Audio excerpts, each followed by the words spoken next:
কখনো আপনার সঙ্গে এরকম হয় আপনি জেগে পড়েছেন কিন্তু আপনি শরীর নাড়াতে পারছেন না, ভাববেন আলিয়া ধরেছে, এর থেকে বাঁচার একটাই পথ,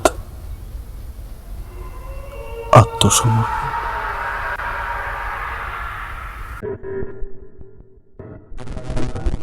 এক রাতের কথা, গ্রামে সবাই খুবই ঘুমিয়েছিল, তবে হঠাৎ করেই অদ্ভুত একটা শব্দ শুনতে পেলাম দরজার পাশ থেকে। আমি উঠে গেলাম, কিন্তু দরজা খোলার আগেই মনে হলো কেউ যেন আমার পেছনে দাঁড়িয়ে রয়েছে। ভয় নিয়ে পেছনে ফিরে তাকালাম, কিন্তু কিচ্ছু ছিল না। তবুও সে শব্দ থামছিল না। মনে হলো এক অদৃশ্য হাত দরজার খিল টিপে রেখেছে। আমি আমি আমি আরো ভয় পেয়ে গেলাম। ভয়াবহ এক অনুভূতি হচ্ছিল, যেন কিছু ভয়ঙ্কর আসছে। আর একটু ধৈর্য ধরলাম এবং সিদ্ধান্ত নিলাম দরজা খুলে দেখব। দরজা খুলতেই চারপাশে অন্ধকার ভেঙে একটা চোখ ঝলসে ওঠে। সে চোখ শুধু আমাকে দেখে না, মনে হয় সে আমাকে বলছে, তুমি তো জানো আরেকটা রাত আসছে। এক মুহূর্তের জন্য আমি স্থির হয়ে গেলাম। চোখটা যতটুকু ঝলসে উঠেছিল ততটুকু বুঝতে পারলাম যে সেটা ছিল একটা পুরনো ক্ষতবিক্ষত মুখ, যার ভেতর থেকে এক অশুভ হাসি ফুটে উঠছিল। চোখের সুরতি গলে গিয়েছিল পুরো, মুখের ভেতর কিছু একটা পচে গিয়েছিল, যেন সে কিছু বলতে চাইছে। তুমি কি বুঝতে পারছো আমি এখানে কেন? সে অদৃশ্য দৃষ্টিতে এমনভাবে বলল, আমার আত্মা উঠে কেঁপে উঠল। আমার শ্বাস কাঁপছিল, কণ্ঠ বন্ধ হয়ে গিয়েছিল। আমি কোনো রকমে জোর করে প্রশ্ন করলাম, তুমি কে? কে তুমি? তারপর সে কিছু না বলে ধীরে ধীরে অন্ধকারে মিলিয়ে গেল। আমি জানতাম না সে কোথায় গিয়েছিল, কিন্তু ভয়টা আমাকে অনবরত তাড়াই করে যাচ্ছিল। ঘরের মধ্যে গা ছমছমে এক ঠান্ডা অনুভূতি ছিল, যেন সে কখনো কোথাও আমার আশেপাশে। তারপরে মনে পড়ল গ্রামের সকলে বলেছিল এই ঘরটিতে ভাড়া না আসতে। পুরনো ঘরটার মধ্যে কিছু ভয়ঙ্কর লুকিয়ে আছে, কিন্তু আমি তো সেই গল্পগুলো শুধু গল্প ভেবেই নিয়েছিলাম। আমি, বিশ্বাস করুন, আমি সারা ঘরটা খুঁজে দেখলাম। আমি ঘরের কোনায় কোনায় চোখ বুলিয়ে আমি দরজার দিকে এগিয়ে গেলাম। তবে হঠাৎ করে একটা শব্দ শুনলাম, একটা হালকা ফিসফিসানি, যেন কেউ আমার নাম ডেকে বলছে। আমি দৌড়ে দরজা খুলে বাইরে তাকালাম, কিন্তু কিচ্ছু ছিল না। আমার ভয়ের পাড়া অনবরত চড়ে যাচ্ছে। এবার ভয়টা যেন আরো তীব্র হয়ে উঠলো। মনে হচ্ছিল কিছু একটা ছিল আমার আমার আমার চারপাশে। আমি আবার ফিরে এসে বিছানায় বসে পড়লাম। মাথায় একাধিক প্রশ্ন ঘুরছে, কিন্তু কিচ্ছুর উত্তর নেই আমার কাছে। কোনো উত্তর আমার কাছে, আমি কিচ্ছু খুঁজে পাচ্ছিলাম না। হঠাৎ কানে একটা চাপা গুঞ্জন শুনতে পেলাম। অস্বস্তিকর। এটা কোনো মানব কণ্ঠ ছিল না, যেন কিছু অদৃশ্য শক্তি কথা বলছে। শব্দটা ধীরে ধীরে তীব্র হতে লাগলো। শব্দটা ধীরে ধীরে বলল,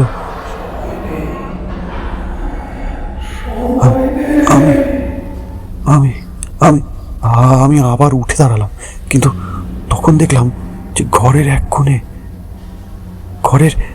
কোণে অন্ধকারের মধ্যে একটা পুরনো ছবি ঝুলছে, যা আগে কখনো লক্ষ্য করিনি। তবে জানেন, তখনই ছবিটা আবার ঝলসে উঠল। আমি দেখলাম সেই হাসি মুখ, সেই ক্ষতবিক্ষত মুখ, যা সরাসরি আমার দিকে তাকিয়েছিল। মাথায় যেন পুরো ঢোকে গিয়েছে সেই দৃশ্যটার মধ্যে ঝড়ের মতো দোল খাচ্ছিল ভীতির সাগর। আমি এক মুহূর্তের জন্য থমকে দাঁড়ালাম, কিন্তু তখনই ছবির চোখগুলো যেন আরো স্পষ্ট হয়ে উঠল, যেন বাস্তবের চেয়েও জীবন্ত। আমি চাইছিলাম ঘর ছেড়ে কোথাও চলে যাই, কিন্তু শরীর একেবারে অবশ হয়ে গিয়েছিল আমার। এমন সময় ছবির পাশে থাকা আয়না হঠাৎ চকমক করতে শুরু করলো। আমি চোখ সরাতে পারছিলাম না। আয়নায় আমার প্রতিচ্ছবি ছিল, কিন্তু চোখের জায়গায় অদ্ভুত কিছু ঘোলাটে ফাঁকা। হঠাৎ করে সেই ফাঁক থেকে একটা হাত বেরিয়ে এলো। কি অস্বস্তিকর জিনিস হচ্ছে, আমার কি মাথা খারাপ হয়ে গেল? কিরকম জিনিস? আমি চিৎকার করে উঠলাম, কিন্তু কোনো শব্দ বেরোলো না। হাতটা ধীরে ধীরে আমার দিকে এগিয়ে আসছিল, যেন জানতো আমি কোথায় আছি। আমি পিছিয়ে যেতে চাইলাম, কিন্তু দেওয়ালে ঠেকতেই বুঝলাম আমার কোনো পালানোর রাস্তা নেই, কোনো রাস্তা নেই।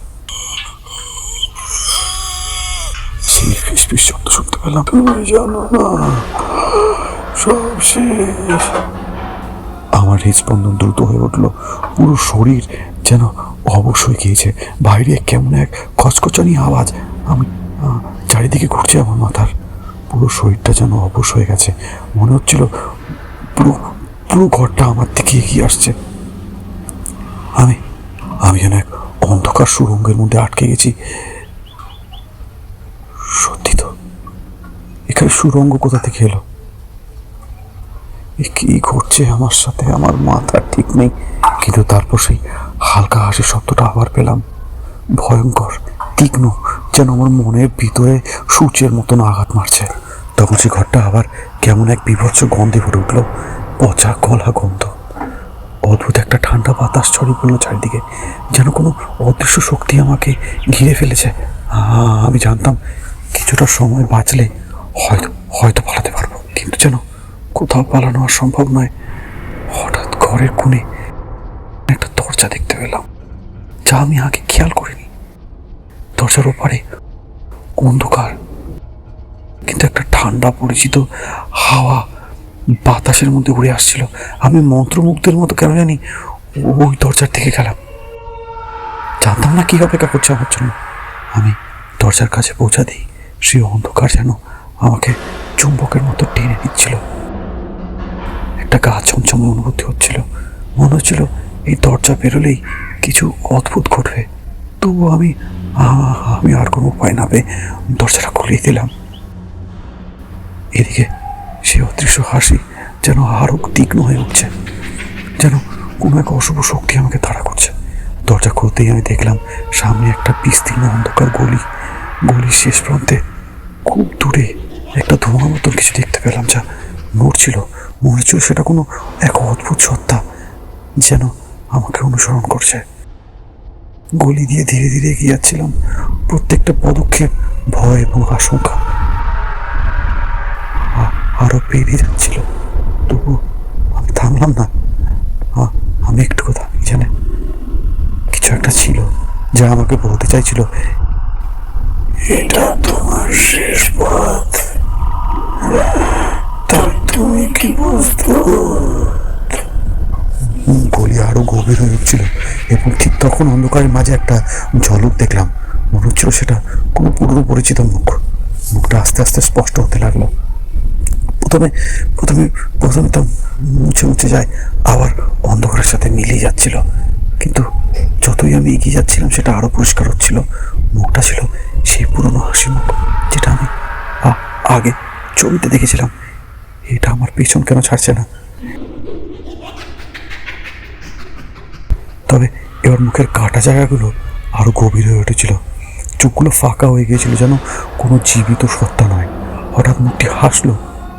সে হাসি ছিল অদ্ভুত, শ্বাসরুদ্ধকর, যেন সময় থেমে গিয়েছে। সে হাসি শুনে আমার শরীরের ভিতর কেমন একটা ঠান্ডা স্রোত বয়ে গেল। আমি পেছনে ফিরে তাকালাম পালানোর জন্য, কিন্তু দেখি গলি এখন একেবারে অন্ধকার হয়ে গিয়েছে, আর কিচ্ছু দেখা যাচ্ছিল না। আমি কি করবো বুঝতে পারছিলাম না। তখনই হঠাৎ করে সেই সত্তাটি জিজ্ঞেস করলো, তুমি কেন চালাচ্ছ? এই শব্দ যেন আমার মস্তিষ্কে ঢুকে যাচ্ছিল। আমি কিছু বলার চেষ্টা করলাম, কিন্তু কণ্ঠ যেন রুদ্ধ হয়ে গিয়েছে। আমি অনুভব করলাম আর কোনো পথ নেই। এটা ছিল আমার শেষ মুহূর্ত।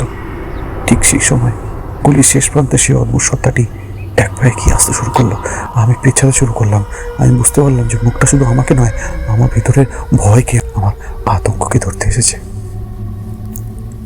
মুখটা এখন আর দূরে ছিল না, যতটা কাছে আসছিল ততটা ভয়ঙ্কর হয়ে উঠছিল, আর হাসি আরো তীব্র, যেন হাড়ে হাড়ে অনুভব হচ্ছিল।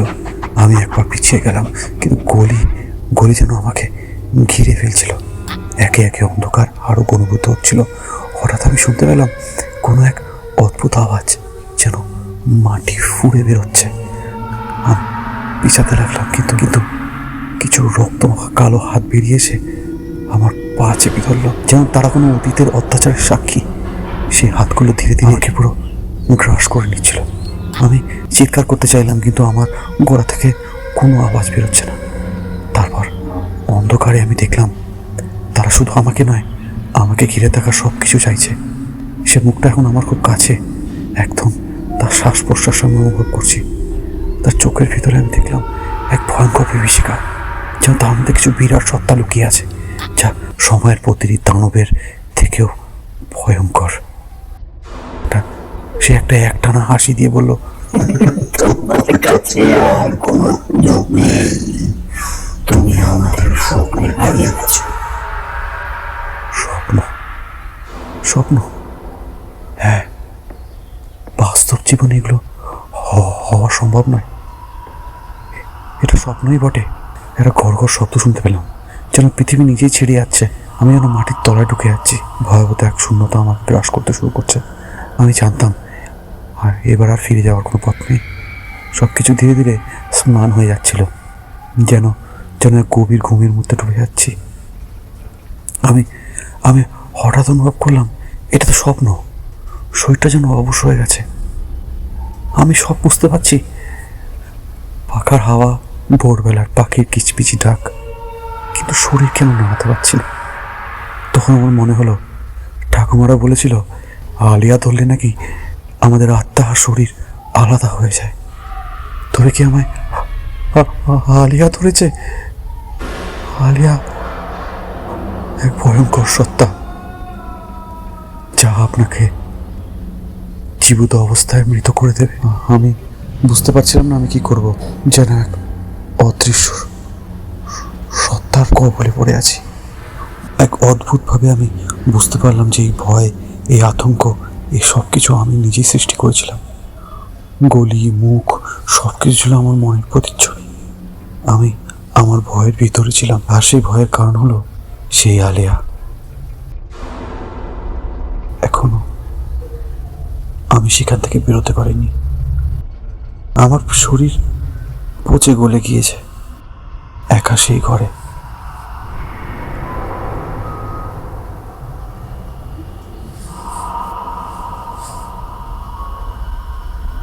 কিন্তু আমি হয়তো জীবিত, হয়তো মৃত।